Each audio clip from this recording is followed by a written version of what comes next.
Hola a todos, hoy vamos a hablar de estos tres autores que pensaban acerca de qué es el lenguaje. El análisis del lenguaje a través de Ferdinand de Saussure, Charles Sanders Peirce y Ludwig Wittgenstein ofrecen tres perspectivas fundamentales y distintas para la lingüística, la semiótica y la filosofía analítica. Mientras Saussure se centra en el sistema interno de la lengua, Peirce amplía el estudio a la acción de los signos en la realidad, y Wittgenstein reorienta el enfoque hacia el uso práctico del lenguaje en la vida social. Nos preguntamos quién fue Ferdinand de Saussure. Fue un lingüista suizo, pionero y padre de la lingüística moderna y del estructuralismo. Creció en una familia de científicos y estudió en Ginebra y Leipzig. Fue un genio de los idiomas, dominando griego, latín, alemán e inglés, y fue profesor en sánscrito. Los aportes principales fue su obra Cumbre, publicada posteriormente por sus alumnos. Redefinió el estudio del lenguaje.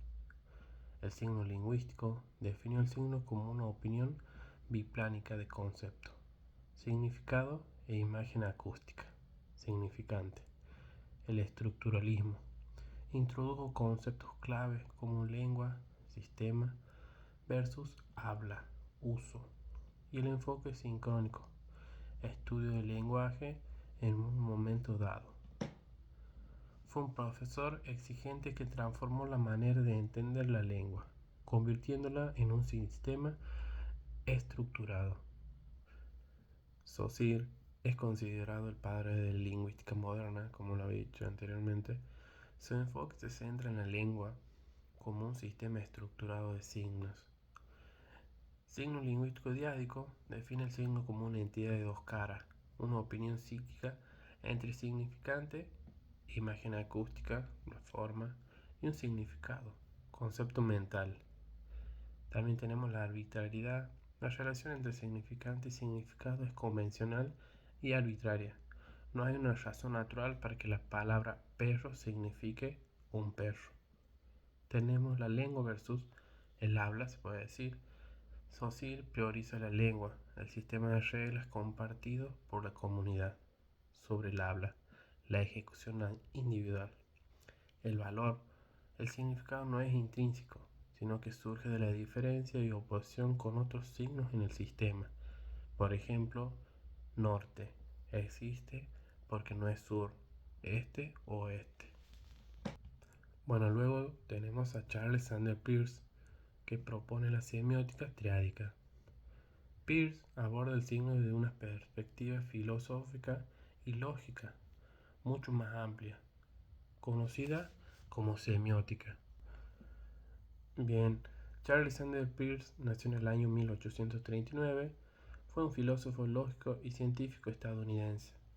Es reconocido como el fundador del pragmatismo y el padre de la semiótica moderna.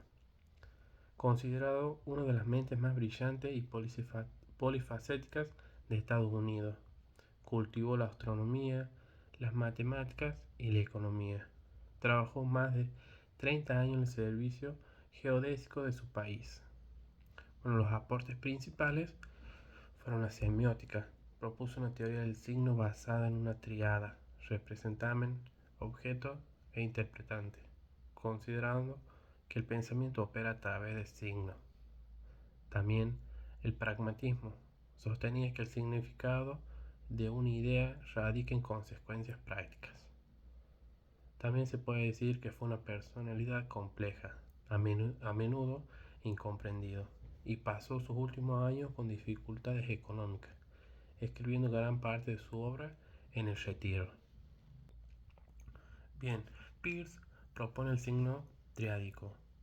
Propone que el signo se compone en tres partes, como lo he dicho anteriormente: representamen, signo, la forma material o mental que representa algo; el objeto, aquello a lo que el signo se refiere en la realidad; el interpretante es la interpretación o significado que el signo produce en la mente de alguien, que a su vez se convierte en un nuevo signo.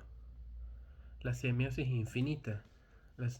La significación no es cerrada. Un interpretante se convierte en un nuevo signo, generando una cadena de significados sin fin. Después tenemos la tipología de signos, que clasifica los signos en iconos, similitud, índices, conexión físico-causal y símbolos, convención. Por último tenemos el pragmatismo. La realidad se entiende a través de la interpretación de signos en la experiencia práctica. Por último tenemos al autor Ludwig Wittgenstein, que nació en el año 1889. Fue un filósofo matemático y lógico austriaco, nacionalizado británico, considerado uno de los pensadores más influyentes del siglo XX. Provenía de una familia más rica y cultivada de Viena, de personalidad intensa, solitaria y propensa a la depresión. 3 de sus hermanos se suicidaron, abandonó su fortuna para dedicarse a la enseñanza y la filosofía. Bueno, los aportes principales fueron el Tractatus Logicus, buscó tratar los límites del lenguaje y la realidad, influyendo decisivamente en la filosofía analítica. Es famoso por su lema de lo que no se puede hablar hay que callar, y por haber revolucionado la comprensión de la lógica y el lenguaje. Bien, Wittgenstein transformó su visión del lenguaje. Pasó de buscar una estructura lógica perfecta en su Tractatus a entender el lenguaje como una herramienta social. El significado es el uso. En su etapa posterior sostiene que el significado de una palabra no es el objeto al que se refiere, sino cómo se utiliza en el contexto social. Después tenemos el juego del lenguaje, que considera que el lenguaje consiste en diversas actividades prácticas, juegos, con reglas propias, como dar órdenes, describir un objeto o contar una broma. Límites del lenguaje. Sostuvo que los límites de nuestro lenguaje son los límites de nuestro mundo, donde no se puede hablar con sentido, se debe guardar silencio. Parecidos de familia. Las palabras no tienen una única esencia que las defina, sino que funcionan por similitudes complejas, igual que los miembros de una familia. Bueno, para ir terminando, podemos hacer una comparación entre estos autores, donde Saussure es diádico y sistemático, cerrado en la mente, mientras que Peirce es triádico y dinámico, abierto a la realidad y la experiencia. Saussure analiza el lenguaje como una estructura, reglas, mientras que Wittgenstein lo analiza como un juego, acción, práctica social. Para Peirce, el signo se conecta con objeto real, aunque sea a través de la interpretación, mientras que Saussure se centra en el concepto mental. En síntesis, se puede decir que Saussure nos enseña cómo está organizado el lenguaje, Peirce cómo funciona la interpretación en el mundo y Wittgenstein cómo actuamos a través de las palabras. Bueno, muchísimas gracias. Saludos a todos.